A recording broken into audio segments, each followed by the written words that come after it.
welcome. Thank you, everyone. Sorry we're Bienvenue. running a few Désolé, minutes on late. est There was un some petit technical peu en issues. retard. Hopefully, On a they've eu been un petit sorted problème now. technique qui a pu être And if they résolu. have, then we'll have a video, a demo at the end. But if Et not, then si it c'est might tout à be fait a bit of a résolu, on shorter arrivera même à presentation. voir la So, démonstration à la yeah, fin. my name's Ben Donc, Worthy. mon I'm nom est the Ben Waden. OT technical lead for Je Airbus Protect. suis So I want to talk to you responsable today about the Airbus pour CyberRange, iProtect critical et je infrastructure, and how we voudrais vous can parler enhance de resilience, minimize l'infrastructure et comment downtime, est-ce and qu'on peut look at really mitigating those renforcer high-risk notre scenarios infrastructure, within résoudre OT. les So, risques, du moins les quick atténuer. agenda, the contents, Alors, OT je vais standards vous and expliquer frameworks is comment where I est-ce qu'on want va to start. passer, What's the comment est-ce qu'on importance va of OT structurer la standards? présentation. On va Then parler talk d'un around aperçu sur CyberRange, CyberRange. bit of an overview on that. On va Think about training and penser à simulation. la formation, à la simulation. We've got some CyberRange use cases where we've On va actually used it with on va customers, étudier and les then, études de cas, all being et well, puis we'll on have aura a une live démonstration demo at the end. live. So, I guess this is a good place to start. This c'est un bon point de is really départ. showing how Ça we've vous got an montre increasingly comment est-ce interconnected que system. We've notre got système est lots de plus en plus of interconnecté different avec systems now being différents interconnected. systèmes So qui sont we know we've got interconnectés. OT and Donc, on a IT interconnect. That's been beaucoup happening for a de systèmes qui sont while. interconnectés We're now entre seeing eux. cloud. So on a le seeing a cloud lot of aussi. cloud within the OT space as well. So Dans, that's something that l'OT. we're seeing from customers. That's a demand that we're seeing. So that interconnection is only going to get not worse, but more prevalent. Supply chain as well, that's a big issue. Everyone, I guess, is aware of supply chain risks, so really having a good view of what your supply chain risks is going to overall impact your business as well. So one way we can look at minimizing the risk to these sort of complex interconnected environments is looking at different standards. So I'm sure everyone's familiar with the NIST, the cybersecurity framework. Identify, protect, detect, respond and recover. NIST v2 has just recently been released, so that's now covering governance as well, which is a really good improvement. So when we're talking about risks, what we're talking about, I guess, is really understanding what those systems are that you have, what the components are within those systems, and then also what data those systems are handling. We need to think about how we can discover those assets, so it might be tooling that we need to deploy to do that, some level of vulnerability analysis as well, and then we can think about different levels of risk and maturity assessments. We can also think about pen testing as well. That can be really useful for looking at attack scenarios and threat modeling, different levels of simulation and training as well. Think about protecting then. So we've identified what the risks are. What do we do next? So yeah, we need to protect against those risks. So we look at those strategies to eliminate risks and vulnerabilities. It may be that we deploy technology, but we can also look at designing from the ground up, so secure by design as well. So that's making sure that we've got the right architectures in place. And we can also think about crisis and security operations management. So next in the list would be detecting threats. So again, we know we've got some, we might have an incident on the network. So how do we know that? How do we detect that? So we might have some OT-specific tooling, like a tool that will detect like spurious network activity. But what do we do with the results of that tool? We might need to integrate it into a SOC, so a security operations center. Vulnerability management as well is important because we need new vulnerabilities are being discovered all the time. We'll get CVEs published for new vulnerabilities. But what do we do about that? We need to make sure that we're aware of that. We assess, is it relevant to our system? And then we have some level of management of those vulnerabilities. And then we can think about what do we do to then respond to that incident and then recover from it. So that's really all around business continuity planning and having those strategies in place to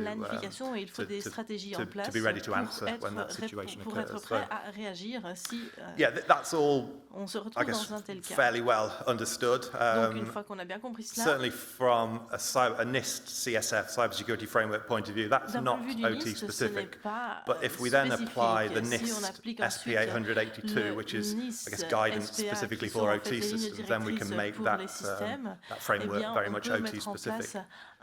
You may also have heard of IEC 62443. That's definitely becoming more and more common within the OT world as well. So this is it's a very wide-ranging standard. It actually covers lots of different areas. So from creating a cybersecurity management system through patch management strategies, it talks about risk assessment methodologies through to component level design. So it's a very thorough standard. But one really interesting feature, I think, is this concept of security levels. So I think it's come from a safety engineering background, because safety engineering thinks about different levels of protection for different assets. Not all assets are the same. Not all assets have the same risk. So within safety engineering, we think about SL, safety levels. 62443 talks about security levels in the same way. Not all assets need the same level of protection. Some assets are more vulnerable, or they control a more critical process, or there might be more specific threats, more high-ranging threats to those systems. So we choose the right security level for each of those areas in the plant. So you don't treat your whole plant the same. You look at it in different zones and then say, this is the most critical area, we'll apply the stronger protections here. This is just a supporting part of the system, so we can introduce lesser controls there. We've also got this concept of SLC, SLT, and SLA. That's security level capability, security level target, and security level achieved. So security level capability is essentially what is the system capable of. If you've only got an SL2 component in your system, then you'll never get higher than that. So it's being aware of what those components look like. Then SLT is security level target. So that's really thinking about, we go through the assessment phase, we know what systems we have, we know what the criticality is, therefore we'll assign a security level target, a target of SL3, say. We then put that into the design, we then design that system, we implement that system, we put it on plant, and then we do an assessment, security level A, so security level achieved. Have we achieved the security level that we set out to? And a really good way of documenting that is this type of radar chart. So you can see for all of the individual FRs, so foundational requirements within 62443, we can set these security level targets, and then hopefully we achieve that security level equal, if not higher. So we have that good outcome. So this is all, I guess, what we're talking about here is certainly not easy to implement, but mainly fairly straightforward to implement for a greenfield system. So where we've got a new design, a new plant, we can design those controls straight away. But a lot of OT is old, it's legacy technology. We've got systems that might have been in for 10, 20 years. So how do we make sure that those new technologies that we're trying to apply are compatible with this new technology that we're trying to put in place? So one really good way of doing that is to have some sort of simulation of that system. So we don't make any changes to the production system, we simulate the design, we say, are there any problems? If not, then we're more confident when we roll it out. So that's a nice segue into CyberRange. So essentially what CyberRange is a simulation and training platform, increase resilience, reduce downtime, and alleviate risks in critical infrastructure. And it's a very flexible platform. We can think about lots of different use cases, training and education, operational testing and validation, so assurance testing, so red and blue teaming, and then incident response and different levels of tabletop exercises there. So just digging down into that, I think incident response is a really good use case for a CyberRange. So you've got your incident response plan, but do you know that it's a good plan? So you build your system, you build a replica of that system, you bring in the team that deals with the incident, you simulate an incident in CyberRange, and then you test your plan. Does it work? Does it provide that level of cover that we want it to do? If not, you can go back to the plan, you can rewrite it, and then test it again. So again, all this is in a safe environment. red and blue teaming, again, we can have the red team attacking, Ensuite, we can have the blue team vous pouvez defending. avoir, They're all donc, doing that l'équipe in a rouge qui very attaque et safe l'équipe bleue qui but défend. realistic environment. Donc il faut un environnement So again, réaliste, it's a really good way to test mais your c'est une bonne systems manière through de that tester pen votre testing système, and defensive de faire des status. pentests et de tester le Formal statut de training, défense. so Alors, formal training is la where we can formation have formelle, trainees ce on sont their des own work formations zone, avec des completely stagiaires isolated from each other. A qui, alors, les trainer can stagiaires qui then peuvent être individually isolés les uns des autres, ou look alors at qui peuvent être each of formés tous the status of ensemble each of par those groupe. trainees and provide advice and guidance. Ça dépend en fonction du niveau And then des operational testing, I stagiaires. think, is a really interesting one for Des CyberRange, because this personnes is qui doivent really être, what I was talking about before. formées. If we're going to make changes to our Alors, system, comme je l'ai dit, si vous voulez how apporter des can we changements au be système, sure comment that est-ce qu'on peut those changes s'assurer aren't que going ces to changements impact vont the avoir un production impact system? sur le So it's système de making base? sure that we Eh bien, do il faut that s'assurer que validation testing. on fasse And the un really good test de thing about validation. CyberRange Et ce is qui est that bien we can dans le build in c'est qu'on peut intégrer legacy equipment, so physical equipment that we des can't équipements actually physiques simulate because it's too qu'on peut pas old or simuler we don't have parce que the simulations on available. n'a pas les We systèmes can de actually plug that simulation. in, so we can Et have donc the on peut les virtual connecter. machine Donc on a une machine in the virtuelle CyberRange, the virtual dans networks le in CyberRange, CyberRange. dans le We can plug in réseau some virtuel. physical equipment, On and then we've peut got a hybrid, so we've got peut, a full way to test brancher un système test physique that au système equipment. virtuel. So, talking about scenarios, Alors, it's on really parle easy de to run a différents scenario. scénarios. We've got a library. It's essentially On a a click un from the ensemble list. de Press scénarios start and it disponibles. deploys an incident. It's Donc, very vous simple. cliquez sur Start et You ça don't need to déclenche have any pen testing incident. Pas skills. besoin d'avoir des CyberRange compétences en community. pen testing. So again, we can share Alors, innovation. We la can save time by CyberRange using shared community, content. on We peut, can la communauté share CyberRange, expertise on with peut other entities as partager well. nos So expériences avec that's d'autres another entités. great benefit to Ça, CyberRange. c'est très avantageux pour le CyberRange. And then think about how we actually build up those replica networks. So we can start by simulating assets. So for example, we've got HMIs, PLCs, we've got workstations, and all of these are real virtual machines. They sit there on the network. So we can also simulate the network devices themselves, so the switch, router, firewall, and we can then take config from your actual plant. So we can take PLC config, we can take firewall configurations, we can take your subnets and put them in the switches and the routers, and essentially we build that all into a topology.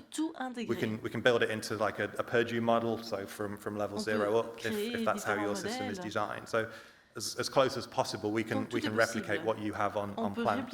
And then the next stage, which is even more realistic, is then building a 3D emulation of a physical process. So that's really useful for a training scenario, because it really brings home what the real impact of a cyber incident could be within your plant.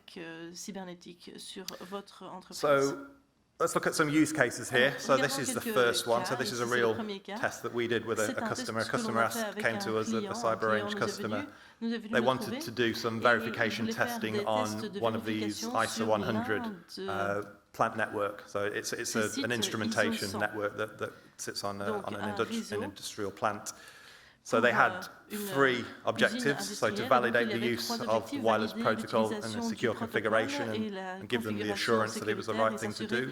The second objective was to identify if there was any susceptibility to interception or disruption of those communications and those data streams. And the third objective was to identify if there was any susceptibility to reconfiguration.